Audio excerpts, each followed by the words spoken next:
Hello and welcome everyone to today's ResNexus webinar. 5 must-know strategies about hospitality payments with Stripe. Today I am joined by James Lemon, the Global Head of Hospitality and Travel at Stripe, and he will present for us for a period of time, and then we'll have a Q&A at the end where you can ask all your questions. That will be hosted by Anna Walsh, the Partnership Lead at Stripe. All right, and with that being said, I'm just going to go ahead and let James take it away. Thanks so much for coming on and presenting for us today. Thanks, Gavin. Big thanks to the ResNexus team for inviting us along today. So we're going to take some time and talk a little bit about the wide world of payments, everything from kind of driving growth to managing chargebacks, staying compliant. So it's a wide ranging of topics, but ResNexus and Stripe are embarking on ambitious new partnerships together that's designed to help you run your business, drive growth, be more compliant, be more productive. And so we just kind of want to walk through some of the highlights of that. Before I get started, I guess, definitely need to introduce Stripe and introduce myself. Stripe, for those that you don't know, are a large global finance infrastructure or payments business. So we support millions of businesses around the world, from the very large enterprises and technology platforms down to entrepreneurs and startups. We process around $1 trillion of volume each year. We have about 8,000 employees, of which about half of which are actually directly involved in engineering and building the future of payments. So no wonder we work with many of the leaders in hospitality, including the likes of Airbnb, Marriott, Accor, all the way down to the smallest and most nimble kind of hotel, campsite, vacation rental organization. So delighted to be here. Personally, myself, I joined the business about 3 years ago to lead our efforts in the hospitality, travel, and leisure sector. Before that, I've spent about 20 years in the industry at IHG Hotels and Resorts, at Travelport, and then in 4 years in the world of entrepreneurship. So I was COO of a large home sharing vacation rental business in Europe, and then I set up my own hospitality and travel digital mentoring platform and strategy and advisory services for the industry. Outside of work, I am a father of two, and I'm a big lover of wine, trying to maybe make an excuse for my drinking of it by getting into the education of it, and that also feeds my travel addiction. So we tend to do family holidays in and around vineyard areas. This summer was Rioja, last year was Tuscany in northern Italy. So would be delighted to return and do a webinar on that one day. But for now, we are talking all things payments. So as I mentioned, kind of 5 real topics we're going to be walking through. Section 1 is really about how modern payment options can help you grow your direct revenues and boost your bookings.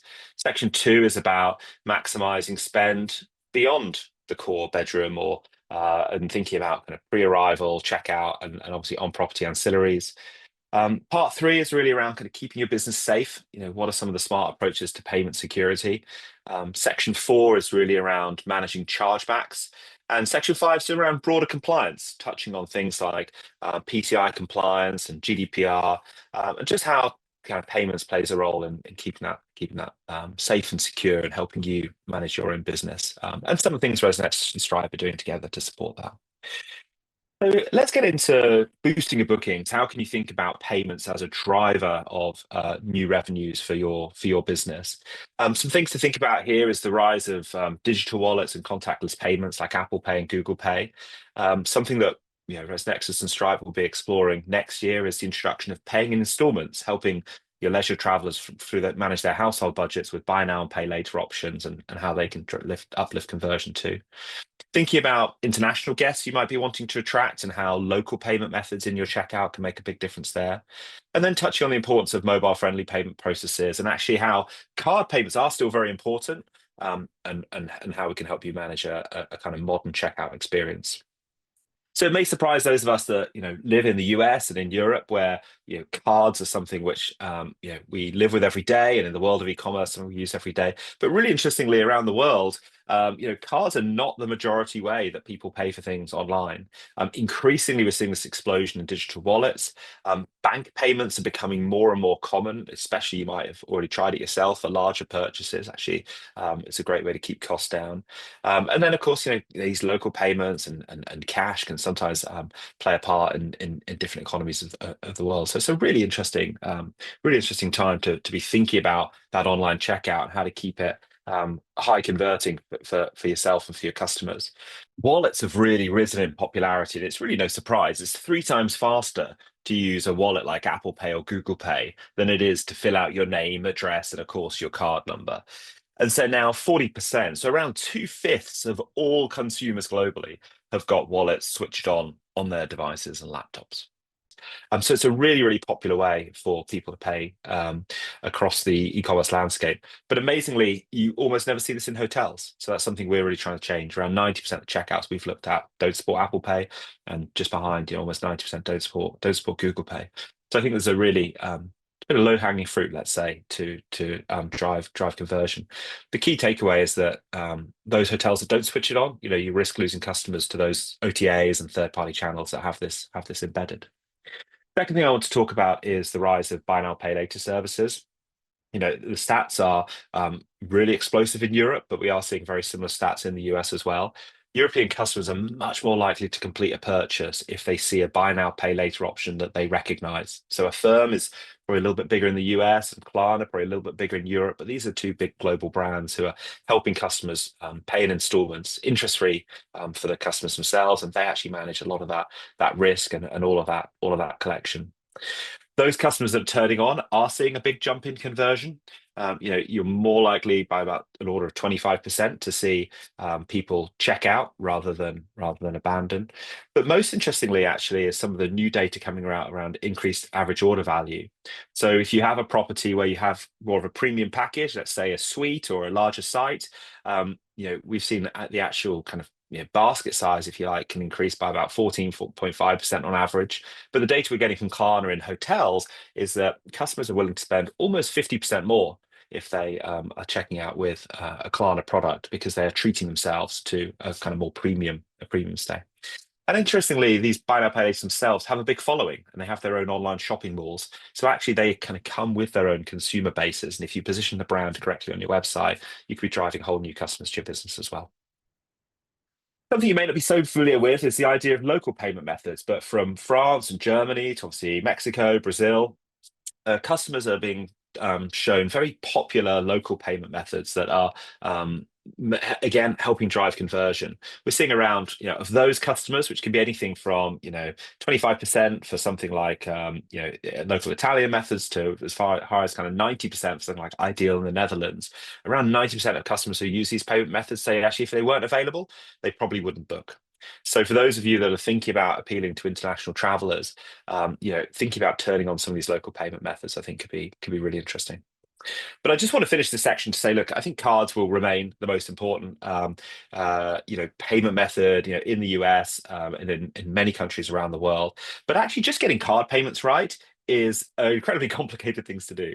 And one of the things that we're really excited about at Stripe is we've got a huge engineering team and that are helping with hundreds of small dynamic decisions and hundreds of optimizations just to make that user experience, well designed, thoughtful, beautiful, and just make it easier and easier for customers to complete your checkout, which really is at the end of the day what this is all about. So we'd love to share more with you on it, but I think there's some really interesting things to help you as a merchant just provide a really modern checkout which customers love to use. And building trust and security in what you're doing, I think, is really key. Those consumers that don't trust the checkout they see are much more likely to abandon or use a different channel that might be more expensive to yourself. Let's get into other ways that you can drive revenue from customers. In hospitality, we're seeing a really, really popular trend towards capturing more trip spend, both first party, that could be ancillaries that you can offer, all the way through to third party, kind of building your own marketplaces, potentially offering tours, activities, transfers, insurance, beyond your core stay. But what enables this? Well, one of the things that ResNexus and Stripe will be working on together is the rollout of a brand new modern terminal, which we'll talk about in a mo. But really, it's designed to help you think about not just pre-arrival upselling. We work with some partners that are saying, look, 7 to 10 days before someone's stay is the perfect time to offer a level of personalization, to offer a level of upsell, and to offer a level of helping them plan other purchases that they might have at their stay. They could either pay pay for that there and then with a payment link, or of course they could just potentially add it to their folio, to their invoice, and settle up when they're with you. But while they're on site, what we want to enable is a whole series of new contactless payment solutions so that they can quickly get on with their stay while also making purchases in restaurants, other spa or leisure activities, things like bike hire around the property. And then I think there's a huge opportunity for hoteliers to really lean into payment data as customer data, pulling it back into your CRM or your tools and thinking about, well, what are the kind of segments of customers, what are the groups of customers that will spend the most? How can I think about post-stay engagement, future guest experiences, offers to bring them back time and again?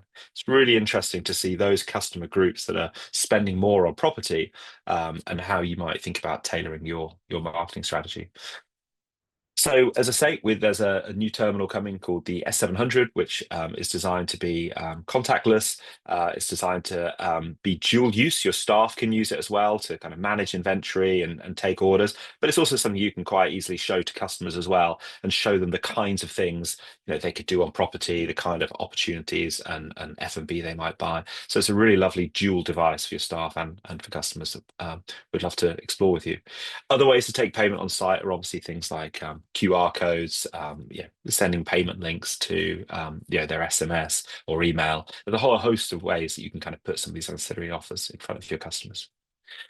Okay, we're going to get into the kind of second half of the webinar. I think a little bit more now around keeping your business safe and managing chargebacks and regulations. So, what are some smart approaches to payment security? Well, firstly, I want to help you try and understand the different kinds of fraud that pop up in hospitality again and again.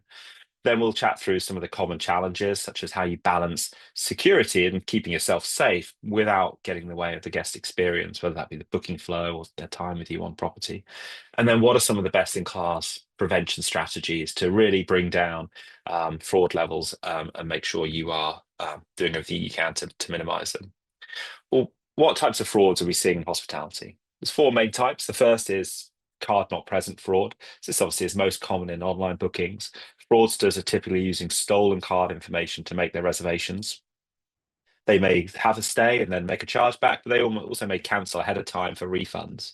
And you should watch if they're looking to have those refunds put in a different account. That's definitely a red flag. There's also identity theft. This is where criminals are using stolen personal information to book their rooms or services. And it can often lead to disputes with the legitimate card holder themselves, who obviously may still have the card and had no idea this was happening. Friendly fraud's a little bit different. This is legitimate customers who are disputing the charges after they've used your service. They'll often claim they didn't authorize the charge or the service wasn't as provided or wasn't as expected. And then finally is employee fraud. This is where your internal staff may be misusing customer payment information. They may be overcharging guests and pocketing the difference, or they may have found some creative ways to mean that money isn't reaching your accounts and your business. Why is hospitality particularly susceptible to this? Well, you've obviously got an important job to do of balancing the need for security with customer experience. Both in that booking funnel, it's about not creating so many barriers that a guest faces a huge amount of friction and would be better off in another booking channel. And while they're at property, of course, they want to enjoy their check-in experience, want to enjoy their time with you. It's also a high volume, fast nature business. And so the nature of constant bookings, constant arrivals mean obviously your team are overstretched and potentially ripe to make mistakes. We're also always dealing with international guests and a variety of payment methods.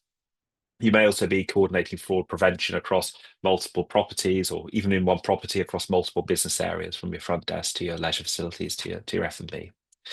And of course, with the rise of AI or just the intelligence of the criminal masterminds, staying on top of some of these evolving fraud techniques can be complicated, and you've obviously got a business to run day to day. And 5 fraud prevention strategies we would always recommend in hospitality. One is, always most importantly, staying on top of friendly fraud, which is around 30% of all fraud that we see. And the key to this is really clear communication. And this is clear communication on the timings and amounts of charges that you're going to be making. It's providing customers with a detailed record of the charges, the receipts, the invoices. And it's also efficient dispute management here to reduce the chargebacks as well. getting in front of those customers that you feel like have, potentially had a negative stay or had, been more challenging to work with, making sure that they don't get put in a position where they're going to make a dispute. Strategy two would be to really implement your strong customer authentication. So we'll talk about that in a minute, but actually just making sure there's a second factor authentication to the person booking does have the card, and ideally when in person you've seen the card as well without compromising on the user experience. Something again, I think for the future that ResNexus and Stripe are thinking about is helping you with more of a tokenization strategy to make sure that your stored payment information is slightly more anonymous and restricted to members of staff. Number four is really enabling a real-time transaction monitoring. So actually providing you with the dashboards and the tools to quickly monitor and identify and of course respond to suspicious booking activity, including across properties or business areas. This, for example, could be someone who is hitting your business multiple times with different cards. It could be what we call penny testing, which is sending through kind of micro amounts. There could be a whole series of ways, but if you've got access in real time to dashboards, you can obviously monitor for unusual behavior. And then lastly is, this will increasingly stay complex, but really kind of use cutting edge fraud detection tools that are AI driven, customizing them with your own rules that's right for your business. So a statistic we love at Stripe is that we see just over 90% of credit cards in the world every year. And what that means is that our anti-fraud tools are relatively cutting edge in terms of knowing what's genuine, knowing what could be fraudulent. And so again, with our automated tools plus a level of customization that you might set yourself based on your own risk tolerance, you can actually make the best possible attempt at balancing fraud prevention with what you see as legitimate bookings. For example, you might compare them to email addresses you've seen before and think, actually, this is a new card that might be flagged as at risk, but actually I've seen bookings from this email that have been successfully stayed, and we know this customer well, and you might allow it to pass. So getting more into chargebacks a little bit, I think this is somewhere where we hear time and again hotels can be a little bit uncertain on how to manage it. So I wanted to walk through some common reasons for chargebacks in hospitality, some prevention strategies to stay on top of chargebacks, how the chargeback dispute process actually works and how to prepare effectively for it, and inevitably some advice on managing chargebacks when they inevitably do happen. So what are the common reasons for chargebacks in hospitality? Well, no surprise, at the top of the list is fraudulent transactions. This would be an unauthorized use of a stolen credit card. For example, a criminal out of the blue you've never seen before booking a luxury suite using a credit card that's not theirs. Number two would be service quality disputes. This is where they're just dissatisfied with the accommodation, the amenity, the stay that they had with you. A guest claiming the room wasn't as advertised, perhaps it lacked the promised view, wasn't quite the right size, something went wrong with the service. It could be something around billing or processing errors. Hotels that might make incorrect charges, duplicate billings, or have challenges giving back refunds. An example might be a guest accidentally being charged twice for their stay, potentially online or in person if you use slightly different systems for those. Number four would be reservation cancellation disputes. This is often a disagreement over the booking terms or the no-show policy. So very common, for example, is guests disputing their charge, claiming they did cancel within the allowed time frame. Was that 24 hours? Was it 7 days? And then lastly, technical communication issues. Actually, is there something on the website? Was there something in the policy wording? Or was it just a genuine misunderstanding? But a guest might well book, for example, a non-refundable rate, but claim that wasn't clear, that there wasn't going to be a refund available if they need to make any changes or cancel it. So again, chargebacks are more complicated in hospitality. We will see these time and again. We have no-show reservations, which you often don't get in many industries. This is guests just disputing charges for rooms that they never came to stay. Service quality disputes. There's a very subjective nature of a hospitality experience. Extended time frames, so chargebacks can occur, many months after the stay. Multiple touch points. They may have charges in the room. They may have in-room dining. They may have restaurants. They may have leisure. They may have ancillaries. They may have a whole range of different changes that they've made to their bill, which can just make it a little bit unclear what they were expecting to pay for. International guests, for example, language barriers, cultural difference in expectations of what was advertised versus what they received. And then, of course, seasonal fluctuations. We do see higher chargeback rates during peak seasons when obviously properties and staff are absolutely maxed out. But operators can take intentional steps to manage them. We recommend 6 clear steps. One is, I can't say it clearly enough, a clear communication of policies and charging, really thinking carefully about the wording of booking confirmations and your website, itemizing specific costs, terms, and timings really does make a big difference in bringing down that friendly fraud figure. Transparent and timely charging practices. Charge them when you say you're going to charge them. Typically at the time of booking, we find works really well, or at checkout, or as per the cancellation policy. But communicate clearly and do what you say you're going to do. Implementing strong authentication methods. So think about something like 3D Secure on your online checkout for those online bookings. And maybe you think about ID checks online as well, or at least be doing those at check-in, and especially do those for your higher value stays. Number 4 is really just consistently providing excellent customer service. Make sure your team are on top of addressing guest complaints promptly, give chances for feedback during their stay, and of course, offer fair resolution options as well. And that chance for feedback during the stay will provide evidence for you should disputes and chargebacks pop up, as we'll discuss in just a moment. Maintaining comprehensive documentation, so thinking about those detailed records of all of those transactions, communications, and the guest interactions that you have. And then lastly, training staff on fraud prevention and proper procedures. So just making sure your team are on top of recognizing some of those red flags and handling unusual situations. So how does the chargeback dispute set process even work, and how do you prepare effectively? Well, the first step is you'll have charged the cardholder. They then dispute that charge with their bank. And that's actually becoming easier and easier. Many banks now within the apps just have one click where they're able to quickly dispute and give a reason. So that naturally means we're seeing this more and more. At that point, the cardholder bank will pull their funds back from Stripe, and Stripe will recover the funds from yourselves, the merchant, and apply the dispute fee. We obviously let you know as quick as we can, and at that stage, the ball is really in your court. You can accept the dispute or choose to do nothing, or if you choose to challenge the dispute, this is the time at which you piece together evidence, kind of in your dashboard or through a third-party tool to really kind of make that case. We then push that evidence back to the cardholder's bank. That then is a review. I mean, this could take anything up to 75 days. And at that point, the bank decides, yeah, we're going to overturn the dispute, and it goes into the hands of the merchant, the charge is returned, or they actually uphold the dispute. At that point, you do have a chance to kind of go again and challenge that choice. You may have further evidence, you may have an additional kind of rationale that you want to put to them.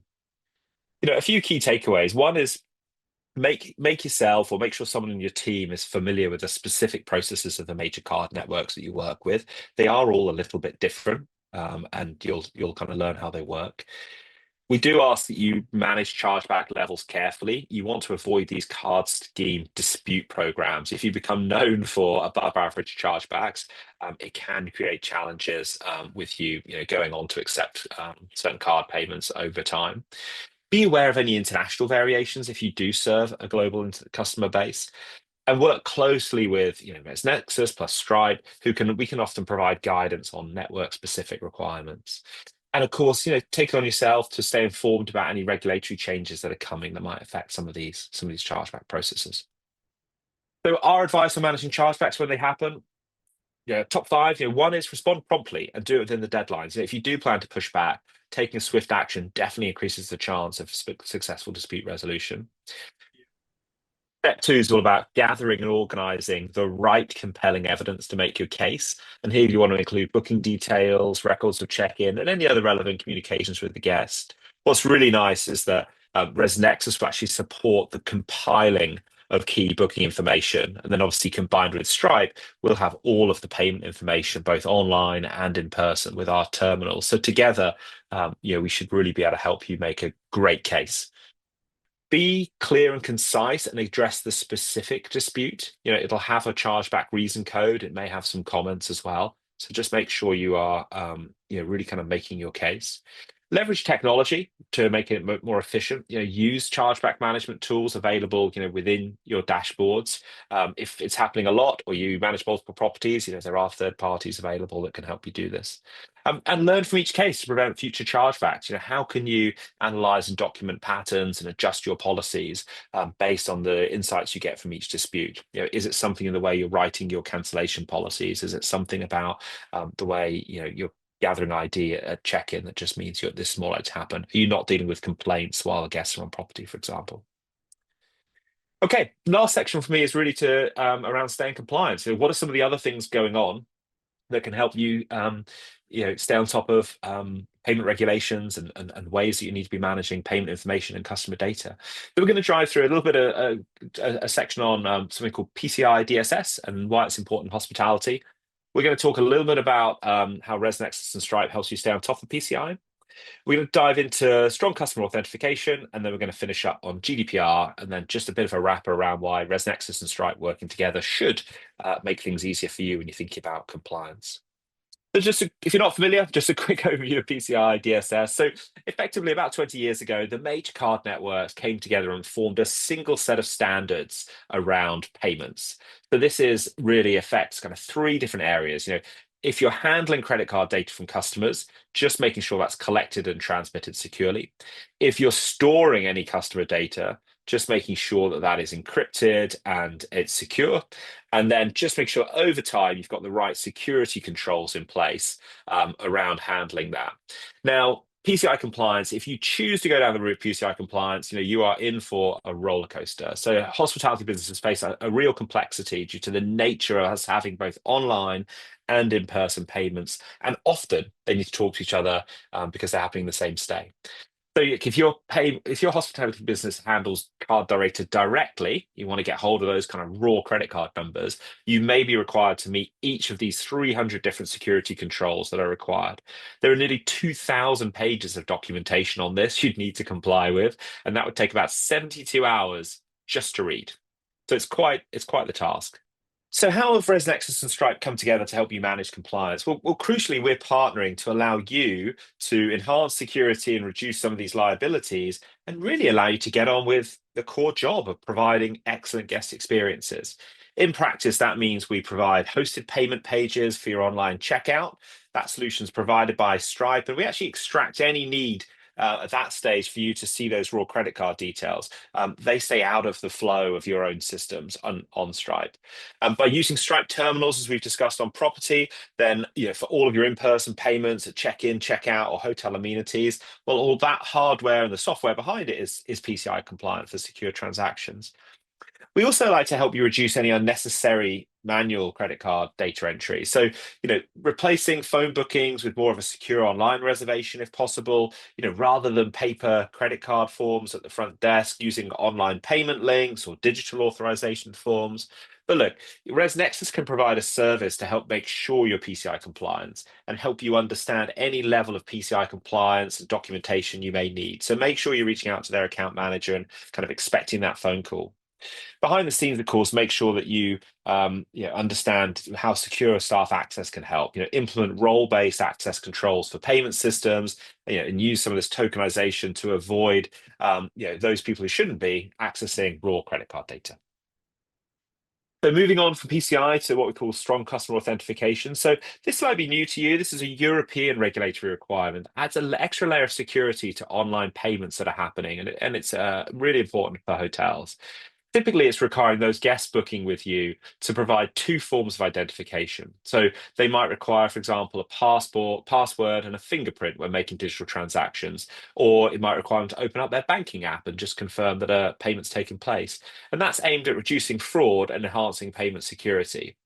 Now, ResNexus and Stripe are working together to try and balance that security with customer friction, because we really want it to be as slick as possible so that those legitimate customers obviously are not put off by that process and can jump through those steps.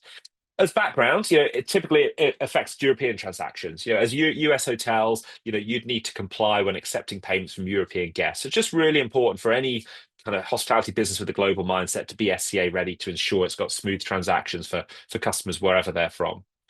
So again, step one is really around just implementing what we call 3D secure for online bookings. You may well have seen this yourselves, but after the initial credit card page, it's just making sure whether it's an SMS or opening up a banking app, that there's a second way to check that that customer is who they say they are. Stripe's put a lot of time and effort into making that as fast and as frictionless as possible. So it's just a couple of extra clicks for a customer to be able to make that authentication. We've also got some intelligence built into to the back end of our system to, in certain situations, you can actually run exemptions. So, for example, on recurring transactions or lower risk payments, if you've seen the customer before, for example, we might be able to skip that process. And we've got built-in logic that'll keep their conversion rate at its absolute maximum as guests navigate your website and their stay. And of course, it's really important, once again, let staff and guests know about these SEA requirements. Do put it in your website copy, do explain what's going to happen, so that they understand, it's an extra fraud or security check. And if they're not familiar with it, you can always kind of talk them through it.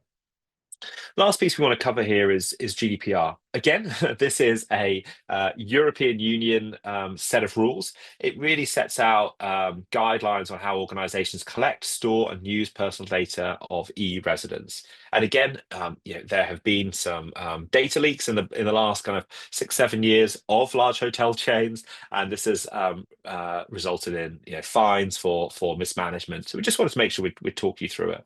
If you're handling any data of an EU resident, this will apply to you. There are penalties if you don't get it right, but I think it's also an opportunity really to kind of win customer trust. I think customers feel really confident when traveling from the EU if hotels are on top of the way they're managing data and that they're messaging that clearly. And it can be a big part of driving guest satisfaction and loyalty. What are the compliance areas? Well, one is around consent and transparency in the way you collect and use data. Two is around data minimization, security measures. Three is around honoring guests' right if they ever want to access, correct, or have you delete their data. And then three is around breach detection. If something goes wrong, what are the rules on notification? So how do you comply? Look, I think it's definitely worth, if you think you might fall under GDPR and be handling guests in the EU, it's definitely worth one of the team spending time on a data audit and your privacy policies. They would be responsible for just making sure that the right technical measures like encryption are in place as guests are inputting data, whether that be customer data or payments. Making sure staff, again, more broadly, are trained and really kind of know that you have processes for data requests and what to do if it looks like there's a breach. It is something you're going to have to stay on top of periodically. So having those kind of regular reviews, staying on top of any changes, and just making sure, again, your staff training and security assessments are in place and up to date. When I ran a hospitality business, we had someone that, as part of their job, they're effectively our kind of chief data officer, and they just stayed on top of what we were doing from customer support and sales all the way through to groups and meetings to technology, just to make sure we had the right systems in place. Why does this matter for payments? Well, it's a repeat of some of the themes we've touched on, really. It's really important primarily that you're PCI and DSS compliant. Your payment process will have to adhere to some of these industry security standards around the data you see, and not seeing raw credit card data is a key part of that. Limit your payment data retention. Only store the payment information you need for the shortest possible time. And of course, if you're passing data around, it's about securing the transmission of that payment data, implementing end-to-end encryption for all payment transactions. The simplest way to do this is, of course, have it to run on one integrated system. So one thing that ResNexus and Stripe are spending a lot of time on is making sure that from online to in person, there's an integrated approach, so that, again, this is something that be removed from you. And that's a nice place to wrap up, really, is how the ResNexus and Stripe partnership has been built to simplify your compliance. Number one is PCI and DSS compliance is effectively taken care of. For almost every situation, we'll be handling all of the sensitive payment data, reducing your compliance scope. We've got pre-built compliant payment solutions that you can just take and use without any extra kind of compliance work on your end. And of course, we regularly update the systems behind the scenes to make sure we're staying well ahead of standards that otherwise could put you at risk. Needless to say, it's something we absolutely obsess about for our millions of customers around the world. It also ensures that you've got global regulatory adherence as well. Again, we were talking about a couple of regional requirements here. the international payment regulation space is really complicated. And if it looks like you're either going to be operating internationally or trying to draw in guests from international markets, we're going to try and keep you informed about relevant regulatory changes, but most importantly, we're going to be managing them for you to make sure you don't need to worry about some of those specific nuances. And then lastly, I think the partnership offers a range of integrated built-in security features as well. So, we're going to be rolling out kind of cutting-edge fraud detection tools together. You'll have access to some of that chargeback and dispute management software. Behind the scenes, we're looking at how we can do tokenization to protect all your customer payment information and really making sure we're maintaining secure encrypted payment channels that, as I say, you and your staff don't need to be exposed to in a way that would it force you to take a load of kind of compliance steps that you otherwise wouldn't need to. So that brings us to the end of our webinar today, really. Hopefully that's been a relatively useful walkthrough of how ResNexus and Stripe are partnering together to bring you a modern payment infrastructure and a series of payment options that can do everything from drive more growth through your website with some of these new payment methods to capture more in-trip spend and making sure you're maximizing kind of the personalization and spend of every guest that you see around some of these ancillaries and in-person payments with our new terminal.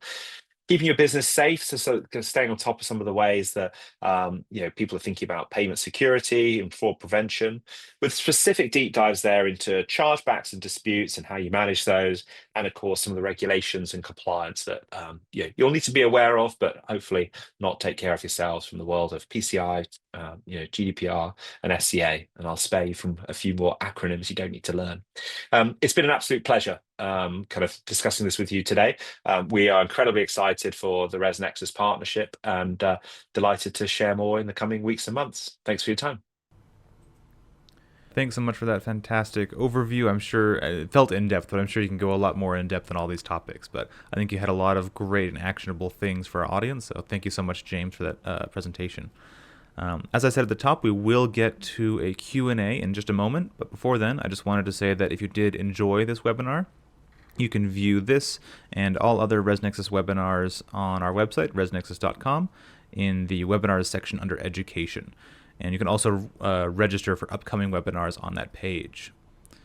All right, and with that being said, I think we're going to go ahead and start taking questions. So go ahead and start putting them into the Q&A section, and we'll get those answered for you as fast as we can and in the order they appear.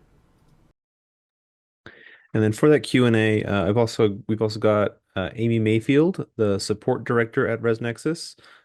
She'll be able to help answer any questions relating to the ResNexus side of the integration. And as I said at the top, we also have Anna Walsh from Stripe, who's going to help us out as well. So thanks everyone for coming on.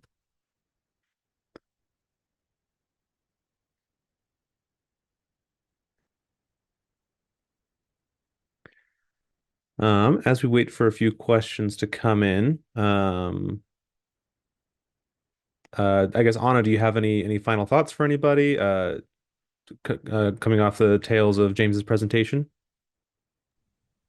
Sure. Yeah, great to meet everyone today. My name's Anna. As Gavin mentioned, I am the partnership lead for the ResNexus team at Stripe and really excited about our new integration.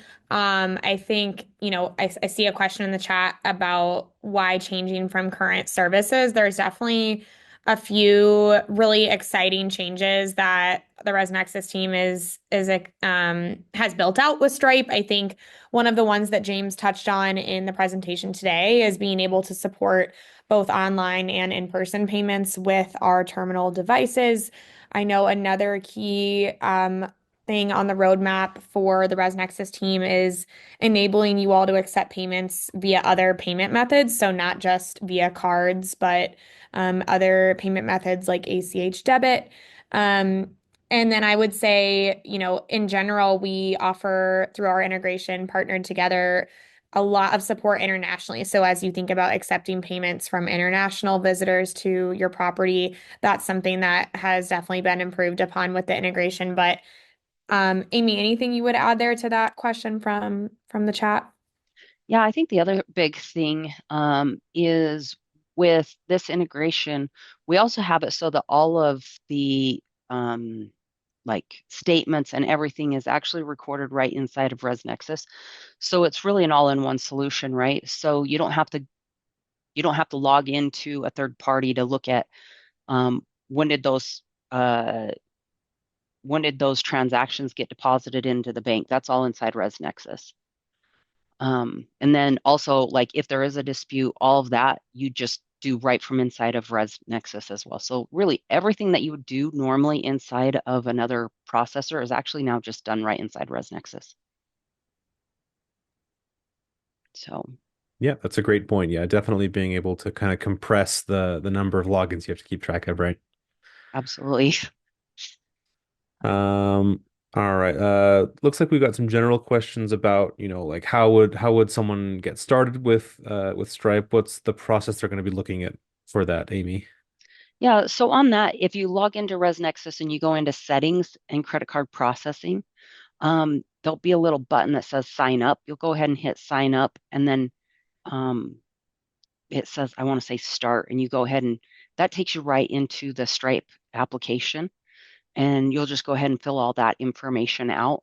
And then honestly, those approvals come back pretty instantaneous. So once we see those approvals, we try to reach out to you within 24 hours, trying to get you set up and have that put inside ResNexus so you can go ahead and start taking payments. All right, great.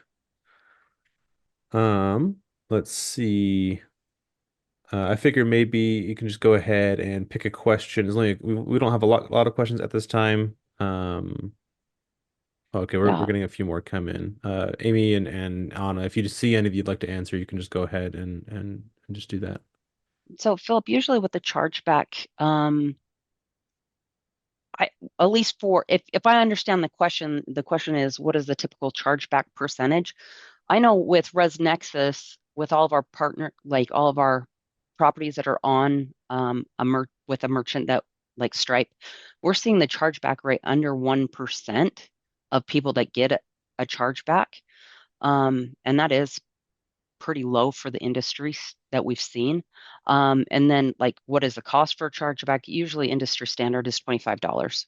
So I hope that answers that question.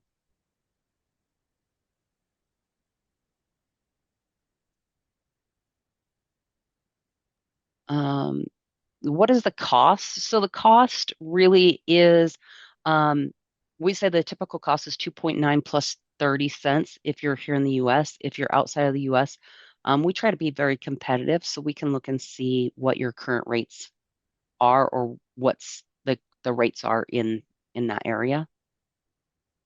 Um, and then I use Nexio. When I add a payment option, how does Nexio interact with ResNexus? So it's pretty much the same. So ResNexus and Nexio is another one of ResNexus's partners. The big difference with how ResNexus and Stripe work together is kind of like what I said a little bit ago, is you do have to log into Nexio to see all those transactions and those payments, where inside of Stripe, the Stripe and ResNexus integration, that's all in one. But when you add a payment option, right now, Nexio and ResNexus only has the Visa, MasterCard, American Express, and Discover. Any other payment types right now we don't support through Nexio. It's mostly just with Stripe at this time.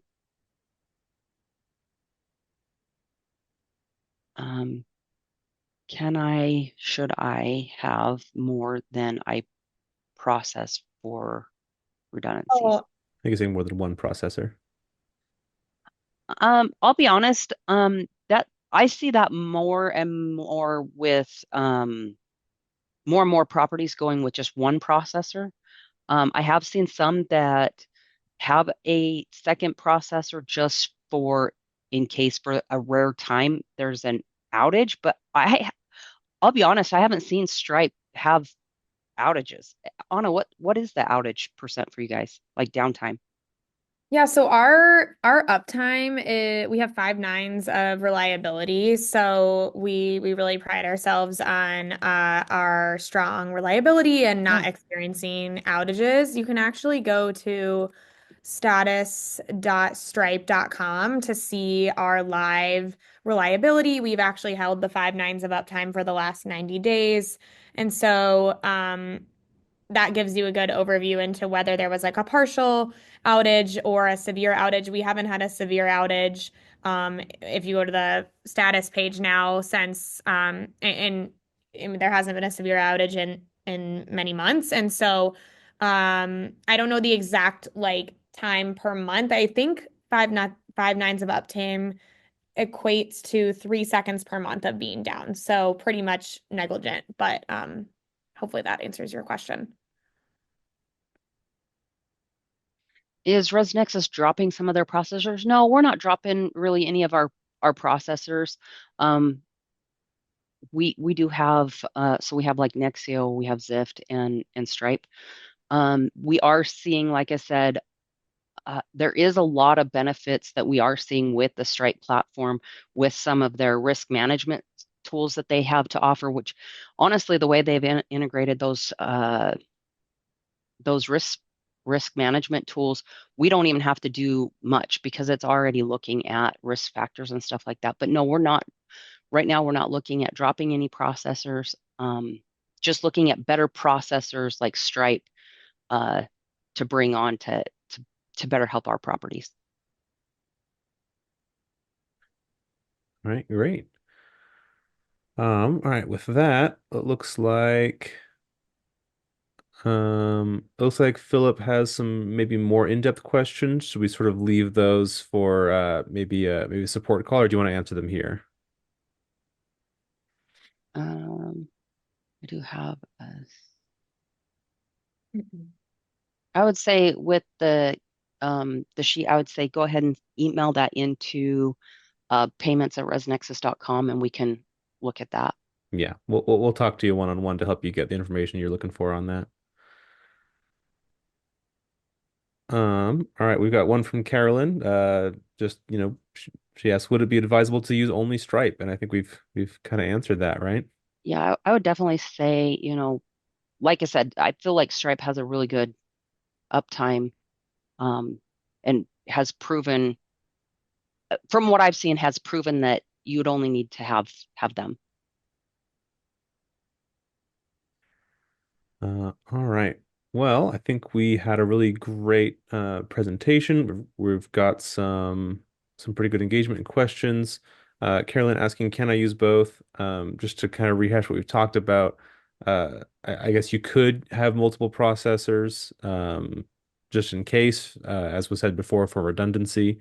But I think our overall message has been that Stripe has a really good uptime and will basically be able to handle everything you need on their own. So we recommend Stripe. Yeah, and Carolyn, to your kind of answer the question, we only put in credit card credentials for one processor. So if you were to use another one, it would be completely outside of ResNexus, to kind of finish closing the loop on that. So No, that's a great point. Thank you. All right. Well, if we have no other questions, if people want to get started with Stripe, as we talked about, if you're a ResNexus user, just go ahead and go into your credit card processing settings, and you should see a large button there to get started, and we'll be able to help you out with all of that. Philip, go ahead and for any of your other questions, just go ahead and email, what was it, payments@resnexus.com? Is that right? yep. And I can put that in the chat as well for you. It sounds like you're going in depth on research, which is great. Let's see, payments@resnexus.com, and we'll help you out as best we can. So go ahead and send all your questions over there. But as for everything else, yeah, I think we're pretty much to the end of our questions. Any final thoughts from Amy and Anna about our ResNexus and Stripe integration? No, I think that's all. We really appreciate everyone taking the time to join the webinar today from the Stripe team. We are really excited to have this partnership launched with ResNexus and look forward to having you process on Stripe through ResNexus.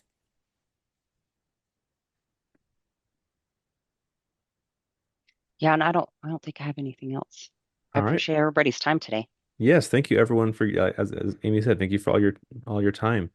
And we wish you a great rest of your week and best rest of your year for your business. So thanks so much and have a great rest of your day, everybody. Thank Thank you. you. Bye. Bye.